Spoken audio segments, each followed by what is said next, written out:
Javier Torres ajustó la inclinación de la lámpara de su escritorio, proyectando una luz nítida sobre los planos del proyecto Centenario. Llevaba 12 años en Vargas y Asociados, un estudio de arquitectura con una reputación sólida y tradicional en Madrid. A sus 38 años, Javier se había convertido en el arquitecto principal de facto, el eje sobre el que giraban los proyectos más complejos y prestigiosos de la firma. El proyecto Centenario, un centro cultural municipal que combinaría una biblioteca moderna con espacios de exhibición, era la culminación de su carrera en el estudio. Había dedicado los últimos 2 años casi en exclusiva a su desarrollo, desde los bocetos conceptuales iniciales y la compleja negociación con el ayuntamiento, hasta la supervisión de los detalles técnicos más minuciosos. Conocía cada línea de los planos, cada especificación de materiales, cada posible obstáculo normativo. Ricardo Vargas, el fundador y director del estudio, un hombre de 64 años con el carisma de una generación de arquitectos que construyeron su nombre con tinta y papel, le había prometido la dirección de proyectos. No fue una promesa explícita, formalizada en un documento, sino una de esas certezas que se construyen con el tiempo, a través de comentarios casuales, responsabilidades delegadas y una confianza profesional que Javier nunca había cuestionado. Cuando este proyecto esté en marcha, Javier, necesitarás un título que refleje tu autoridad. Director de proyectos suena bien, ¿no crees? Le había dicho Ricardo hacía 6 meses, con una palmada en la espalda, mientras revisaban una maqueta. Para Javier, era el siguiente paso lógico. Había asumido la carga de trabajo, había gestionado equipos de delineantes y arquitectos junior, y había cultivado una relación de confianza absoluta con el cliente principal, el señor Morales, un funcionario riguroso del Departamento de Urbanismo. La rutina de Javier era metódica. Llegaba a la oficina a las 8 de la mañana, 1 hora antes que la mayoría, para tener un tiempo de silencio y concentración. Revisaba los correos electrónicos, planificaba la jornada de su equipo y dedicaba al menos 1 hora a los planos del Centenario, buscando optimizaciones o anticipando problemas. El resto del día transcurría entre reuniones, llamadas con proveedores y la supervisión constante del trabajo de los demás. No era un trabajo glamuroso. Era una labor de constancia, de atención al detalle y de una paciencia infinita. Sus compañeros lo respetaban. Sofía, una delineante con 20 años de experiencia en el estudio, acudía a él para resolver problemas técnicos que otros no sabían cómo abordar. Carlos, un arquitecto joven y ambicioso, veía en Javier el modelo de profesional en el que aspiraba a convertirse. La dinámica del estudio era estable, predecible y, en gran medida, dependiente de la capacidad de Javier para mantener todos los engranajes en movimiento. Todo comenzó a cambiar 3 meses antes, con la llegada de Mateo Vargas. Mateo, el único hijo de Ricardo, de 26 años, acababa de terminar un máster en una prestigiosa escuela de negocios en el extranjero, después de haber completado sus estudios de arquitectura. Regresaba a España con un título bajo el brazo, un portafolio teórico impresionante y una confianza que solo podía provenir de una vida sin obstáculos. Ricardo lo presentó al equipo durante la reunión semanal de los lunes. Mateo se incorpora al estudio para aportar una visión fresca y moderna. Ha estado estudiando las últimas tendencias en gestión y diseño sostenible, y estoy seguro de que todos nos beneficiaremos de su energía, anunció Ricardo con un orgullo paternal que no intentó disimular. Javier fue el encargado de introducir a Mateo en el funcionamiento del estudio. Papá dice que eres el mejor, que debo aprender de ti, le dijo Mateo en su primer día, con una familiaridad que a Javier le resultó ligeramente incómoda. Javier le asignó tareas sencillas, como la revisión de documentación o la elaboración de informes de progreso. Intentó explicarle los matices del proyecto Centenario, la historia de las negociaciones con el cliente, las razones detrás de ciertas decisiones de diseño que no aparecían en los manuales académicos.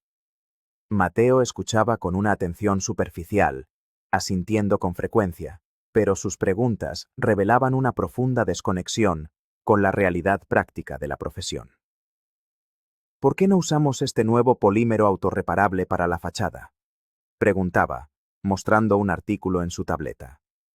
Javier, pacientemente, le explicaba las limitaciones presupuestarias, la normativa de construcción local para edificios públicos y la necesidad de usar proveedores con certificaciones específicas que el nuevo material no poseía. Mateo fruncía el ceño, como si la realidad fuera un inconveniente molesto que se interponía en el camino de la innovación pura. La presencia de Mateo alteró sutilmente el equilibrio del estudio. Pasaba más tiempo en el despacho de su padre que en su propio puesto de trabajo. Participaba en reuniones con clientes en las que su aportación era mínima, pero su presencia era notoria. Javier notó que Ricardo empezaba a delegar en su hijo la comunicación de decisiones que antes le correspondían a él. Pequeños cambios, casi imperceptibles, pero que sumados dibujaban un patrón preocupante. La promesa de la dirección de proyectos, que antes parecía una formalidad, ahora se sentía más lejana. Javier, sin embargo, se aferró a su ética de trabajo. Siguió dedicando 60 horas semanales al estudio, convencido de que los resultados de su trabajo hablarían por sí mismos. El proyecto centenario avanzaba según lo previsto. El cliente estaba satisfecho y el equipo funcionaba con la eficiencia que él había instaurado. La lógica dictaba que su valor era innegable. La reunión se convocó un viernes por la mañana. Ricardo envió un correo a todo el personal citándolos en la sala de conferencias a las 12. El asunto era anuncio importante sobre la estructura del estudio. Javier acudió con una mezcla de nerviosismo y expectación. Quizás, finalmente, se haría oficial su nombramiento. Se sentó en su lugar habitual, junto a Sofía, y observó cómo la sala se llenaba. Ricardo y Mateo entraron juntos, y se situaron al frente. Ricardo carraspeó, ajustó sus gafas y comenzó su discurso. Habló del futuro, de la necesidad de adaptarse a los nuevos tiempos, de la importancia de un liderazgo dinámico. Mencionó los logros del estudio, agradeció a todos su dedicación y, finalmente, llegó al punto central. Para afrontar los retos que vienen, he decidido crear una nueva posición de liderazgo que unificará la gestión de todos nuestros proyectos. Esta persona será la responsable de la estrategia, la innovación y la dirección general de nuestro trabajo creativo. Javier sintió cómo se le aceleraba el pulso. Era el momento. Es un placer para mí anunciar que el nuevo director de proyectos de Vargas y Asociados será Mateo Vargas. El silencio en la sala fue breve pero denso. Fue roto por un aplauso vacilante, iniciado por un par de empleados más nuevos. Poco a poco, el resto se unió, un aplauso más por obligación que por entusiasmo. Javier mantuvo las manos sobre la mesa, inmóviles. Su rostro permaneció neutral, una máscara de profesionalidad que había perfeccionado durante años. Miró a Ricardo, quien evitó su mirada, centrándose en su hijo. Mateo, con una sonrisa radiante, agradeció a su padre y al equipo la confianza depositada en él. Estoy deseando implementar nuevas metodologías y llevar este estudio al siguiente nivel. Contaré con la experiencia de veteranos como Javier para asegurar una transición fluida, dijo, con la misma naturalidad con la que había sugerido usar polímeros experimentales. La palabra transición resonó en la cabeza de Javier. No era una transición, era una suplantación. El resto de la reunión pasó como en una neblina. Cuando todos se dispersaron, volviendo a sus puestos con comentarios en voz baja, Javier permaneció sentado un momento más. Sofía le puso una mano en el hombro. No dijo nada, pero el gesto fue suficiente. De vuelta en su escritorio, miró los planos del proyecto centenario. El trabajo de 2 años de su vida. Ahora tendría que reportar sobre él a alguien que, 3 meses atrás, no sabía diferenciar entre una viga de carga y una viga de enlace. Esa tarde, Ricardo lo llamó a su despacho. La puerta se cerró, creando una intimidad forzada. Javier, sé lo que debes estar pensando, comenzó Ricardo, sentándose pesadamente en su sillón de cuero. Entiendo que esto pueda parecer inesperado. Javier no respondió. Se limitó a esperar. Mira, el estudio necesita sangre nueva en la dirección. Alguien que piense de forma diferente. Mateo tiene la formación, las ideas. Pero le falta tu experiencia práctica. Por eso tu papel es ahora más crucial que nunca. Serás su mano derecha, su consejero principal. Lo guiarás. Necesita a alguien como tú para tener éxito. Así que mi trabajo es hacer que él parezca competente en el puesto que me prometiste a mí, dijo Javier. La voz le salió plana, sin inflexión. Ricardo se removió, incómodo. No lo veas así. Eres familia, Javier. Llevas aquí 12 años. La familia se apoya. Mateo necesita esta oportunidad. Tú ya tienes una posición consolidada. Eres respetado. Esto no cambia tu valor para el estudio. Creo que sí lo cambia, Ricardo. Cambia la percepción de mi valor. Y cambia mi futuro aquí. Javier se puso de pie. Si me disculpas, tengo trabajo que terminar. Salió del despacho sin esperar respuesta. Sabía, con una claridad absoluta, que su tiempo en Vargas y Asociados había terminado. No por el nombramiento en sí, sino por la justificación.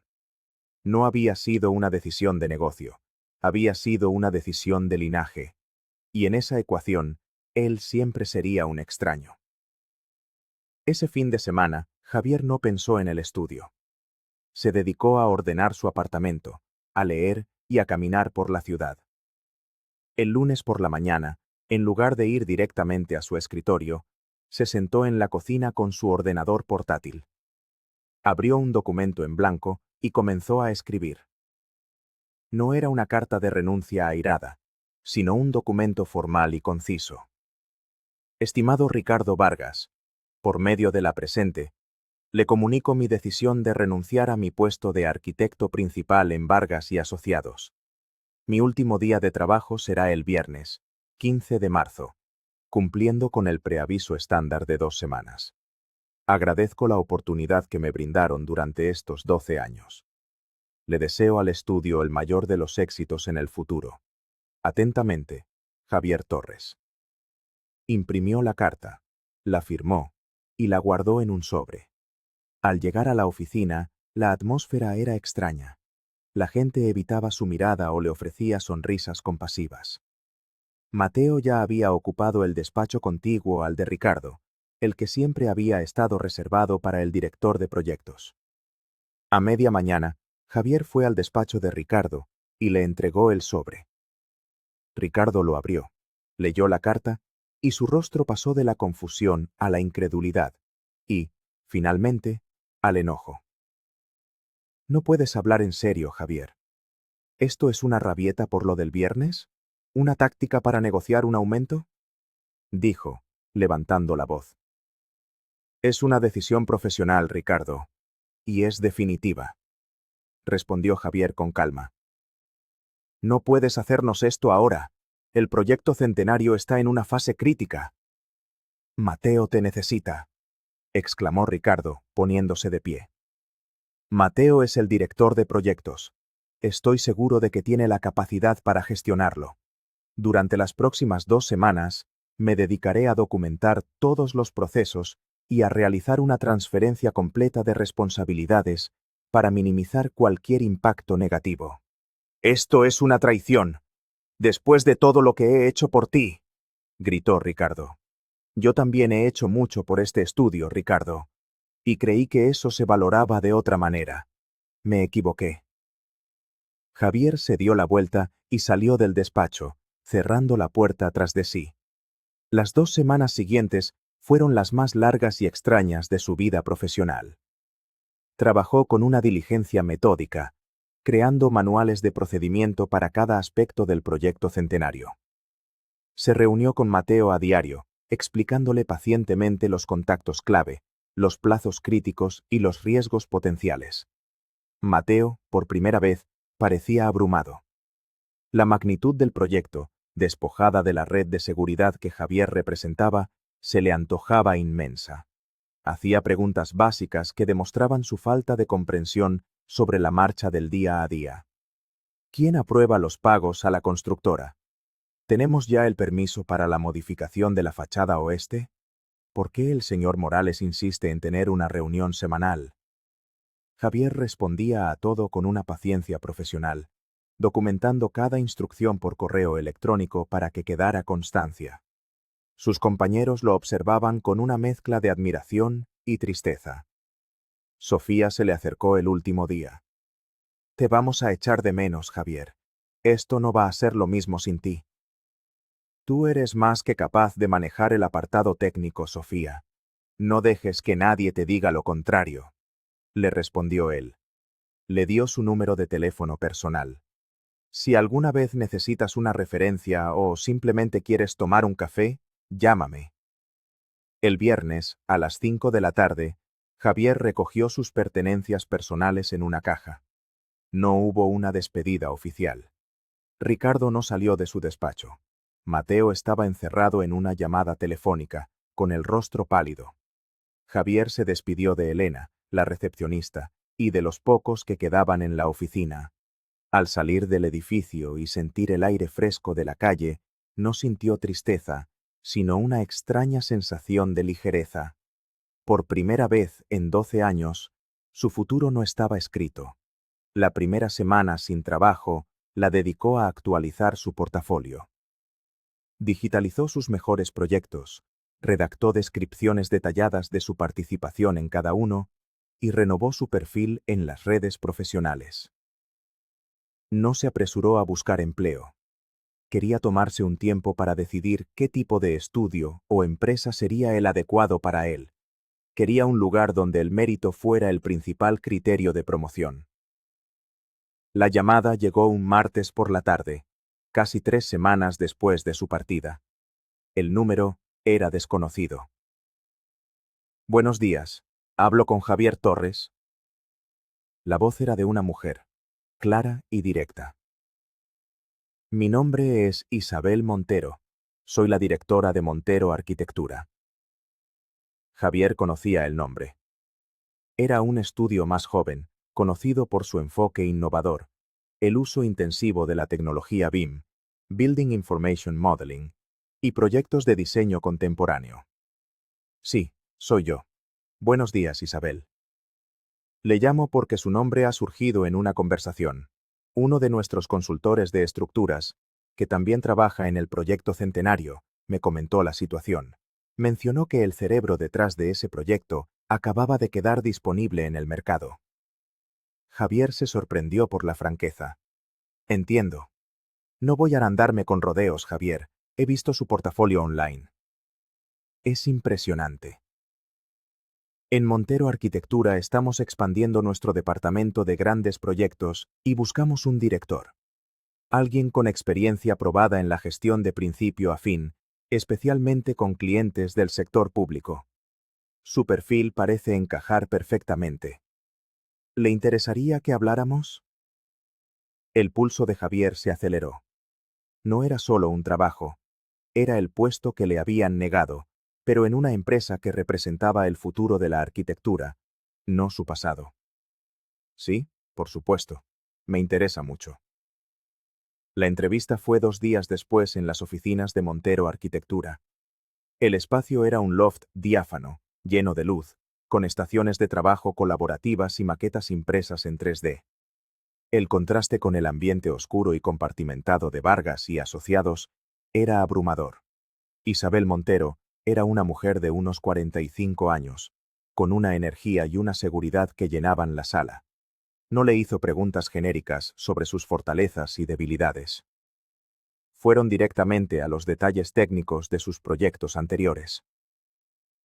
Hábleme de los mayores desafíos normativos que enfrentó en el proyecto Centenario y cómo los resolvió, preguntó.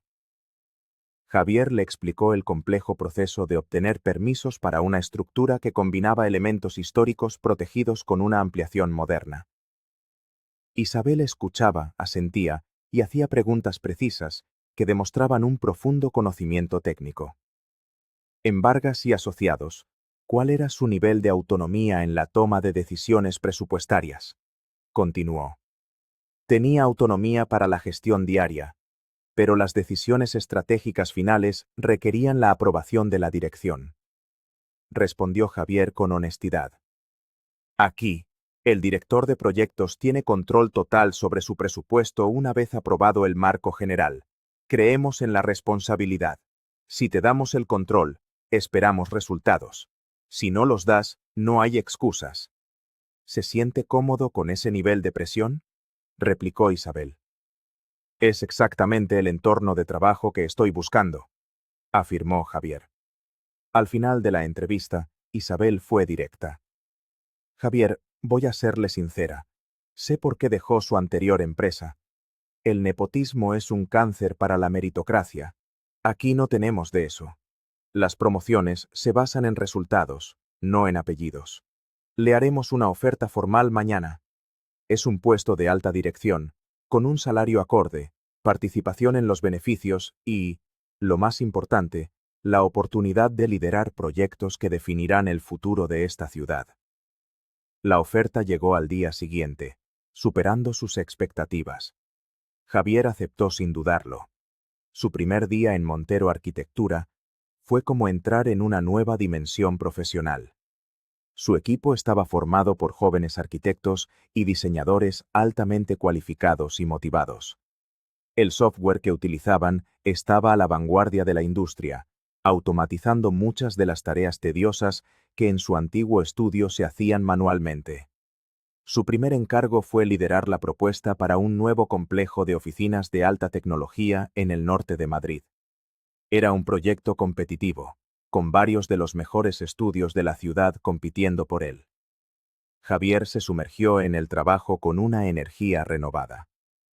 Aplicó toda su experiencia en gestión de proyectos, pero esta vez con herramientas más potentes y un equipo que respondía con agilidad.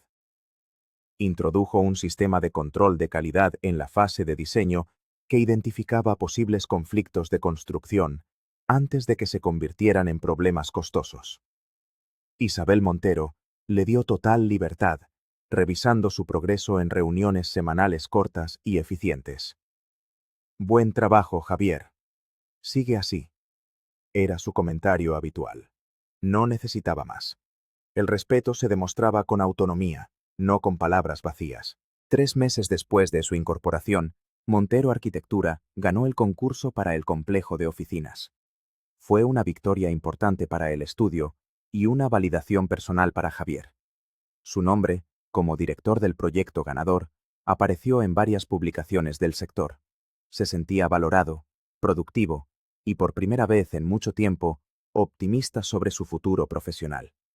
Mientras tanto, los rumores sobre Vargas y Asociados comenzaron a llegarle a través de canales indirectos. Un proveedor de acero con el que había trabajado durante años lo llamó para felicitarlo por el nuevo proyecto. Me alegro por ti, Javier. Por cierto, las cosas en tu antiguo estudio están raras. Los pedidos para el centenario llegan tarde, los planos tienen inconsistencias. El chico nuevo, el hijo de Vargas, parece no saber por dónde le da el aire. La confirmación más directa llegó unas semanas después. Recibió una llamada de un número desconocido. Era Sofía. Su voz sonaba preocupada. Javier, perdona que te moleste. No sabía a quién más llamar. El proyecto centenario es un desastre. Javier sintió una punzada de inquietud. ¿Qué ha pasado, Sofía? Mateo es incapaz de tomar una decisión. Pospone todo, delega en gente que no tiene la información completa. El señor Morales, del ayuntamiento, está furioso. Ha habido 2 retrasos importantes en la entrega de la documentación técnica, lo que ha paralizado el inicio de la cimentación. La constructora ha amenazado con reclamar costes por la demora. Sofía hizo una pausa. Carlos, El arquitecto junior renunció la semana pasada. Dijo que no podía trabajar en ese caos.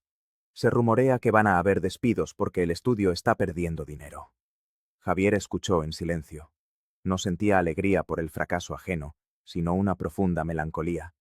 Veía cómo el trabajo de años se desmoronaba por una mala decisión de liderazgo. Lo siento mucho, Sofía. Si decides buscar otras opciones, no dudes en poner mi nombre como referencia. Tu trabajo es impecable. Gracias, Javier. Eso significa mucho para mí, dijo Sofía antes de colgar. El golpe de gracia para Vargas y Asociados llegó 2 meses más tarde. Un artículo en la sección de urbanismo de un importante periódico nacional titulaba «Paralizado el emblemático proyecto Centenario por deficiencias graves en la gestión». El artículo detallaba los retrasos, los sobrecostes y la creciente tensión entre el estudio de arquitectura y el ayuntamiento. Citaba a una fuente anónima del consistorio que afirmaba que la dirección del proyecto cambió repentinamente y la nueva dirección ha demostrado una falta de experiencia alarmante. Aunque no se mencionaba a Mateo por su nombre, la implicación era clara. Para un estudio cuya reputación se basaba en la fiabilidad y la profesionalidad, era una herida mortal. Poco después, Isabel Montero llamó a Javier a su despacho. «Javier, acabo de recibir una llamada del señor Morales». Javier levantó la vista de los planos que estaba revisando. «Me ha preguntado, de manera extraoficial, si Montero Arquitectura estaría interesada en hacerse cargo del proyecto Centenario. Parece que el ayuntamiento está a punto de rescindir el contrato con Vargas y Asociados». La noticia cayó como una bomba. Asumir el proyecto de su antiguo estudio sería la ironía definitiva. «Es un proyecto muy dañado, Isabel. Retomarlo ahora sería un desafío enorme», dijo Javier, pensando en voz alta. «Lo sé, pero también es una oportunidad única, y no se me ocurre nadie mejor cualificado para rescatarlo que la persona que lo diseñó originalmente», respondió Isabel, mirándolo fijamente. «La decisión es tuya, Javier. Si crees que podemos hacerlo, tienes luz verde. Si crees que es demasiado arriesgado, lo dejamos pasar». Javier pasó todo el fin de semana estudiando la situación. Pidió a través de sus contactos una copia del estado actual del proyecto. Los informes confirmaban lo que Sofía le había dicho. Era un caos de mala gestión, decisiones contradictorias y documentación incompleta. Pero la estructura fundamental, el diseño que él había creado, seguía siendo sólida. Rescatarlo no sería fácil, pero era posible. El lunes, fue al despacho de Isabel. «Acepto el reto, pero con una condición». «¿Cuál?», preguntó ella. «Necesito fichar a alguien. Una delineante de mi antiguo equipo. Se llama Sofía. Es la mejor en lo suyo y conoce el proyecto casi tan bien como yo». Isabel sonrió. «Considera hecho su fichaje. Llámanos cuando quieras».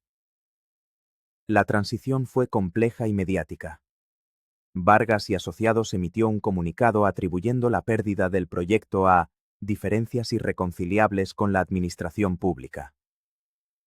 El estudio se vio obligado a reducir su plantilla a la mitad. Ricardo Vargas, según se rumoreaba, había delegado por completo la gestión en un administrador externo y rara vez aparecía por la oficina. El primer día de Javier de vuelta en el proyecto Centenario, esta vez como director en Montero Arquitectura, fue surrealista. Se reunió con el señor Morales y el equipo de la constructora en la misma sala donde, hacía casi un año, había defendido los planos originales. Presentó un plan de acción detallado para recuperar el tiempo perdido y corregir los errores. Su conocimiento del proyecto era tan profundo y sus soluciones tan claras que la tensión en la sala se disipó. Por primera vez en meses, los responsables del proyecto sintieron que había alguien al mando. Con Sofía a su lado y el respaldo de los recursos de Montero Arquitectura, Javier se dedicó en cuerpo y alma a enderezar el rumbo del Centenario. Fue un trabajo agotador. Tuvieron que redibujar partes de la documentación técnica, renegociar plazos con los proveedores y, sobre todo, reconstruir la confianza del cliente. Pero poco a poco, el proyecto volvió a encarrilarse. La cimentación finalmente comenzó. La estructura empezó a levantarse. Un año después de haber dejado Vargas y Asociados, Javier se encontraba en la obra del proyecto Centenario, supervisando la instalación de la estructura de vidrio de la fachada principal. El edificio estaba tomando forma, exactamente como lo había imaginado en sus primeros bocetos. Su teléfono vibró. Era un número desconocido. Dudó en contestar, pero finalmente lo hizo. ¿Javier? La voz era inconfundible, aunque sonaba más vieja, más cansada. Era Ricardo Vargas. Hacía un año que no hablaban. ¿Ricardo? ¿Cómo estás? Estoy bien. Bueno, estoy. Te llamo porque he pasado por delante de la obra. Está quedando impresionante, justo como lo diseñaste. Hubo una larga pausa. Quería decirte que cometí un error, Javier. El peor error de mi carrera. Estaba pensando en mi legado, en mi familia, y no en el estudio. No en la gente que dependía de mí. Lo sacrifiqué todo por orgullo. Javier escuchó, sin saber qué decir. El rencor que una vez sintió se había desvanecido, reemplazado por una especie de paz melancólica. Lo siento mucho, Ricardo. No, no lo sientas por mí. Yo tomé mis decisiones. Solo quería que lo supieras. Que tenías razón. Y que me alegro de que el proyecto esté en tus manos. Es donde siempre debió estar. La llamada terminó. Javier guardó el teléfono y volvió a mirar el edificio. El sol de la tarde se reflejaba en los cristales, creando un mosaico de luz y color. No sentía triunfo ni vindicación. Sentía la satisfacción tranquila del trabajo bien hecho, de un problema resuelto. Había cerrado un círculo, no por venganza, sino por competencia. Su valor no residía en un título o en la aprobación de otros, sino en las estructuras que era capaz de construir, tanto las de hormigón y acero, como las de confianza y profesionalidad. Se ajustó el casco y caminó hacia el interior de la estructura, donde su equipo lo esperaba para la reunión de la tarde. Tenían un proyecto que terminar.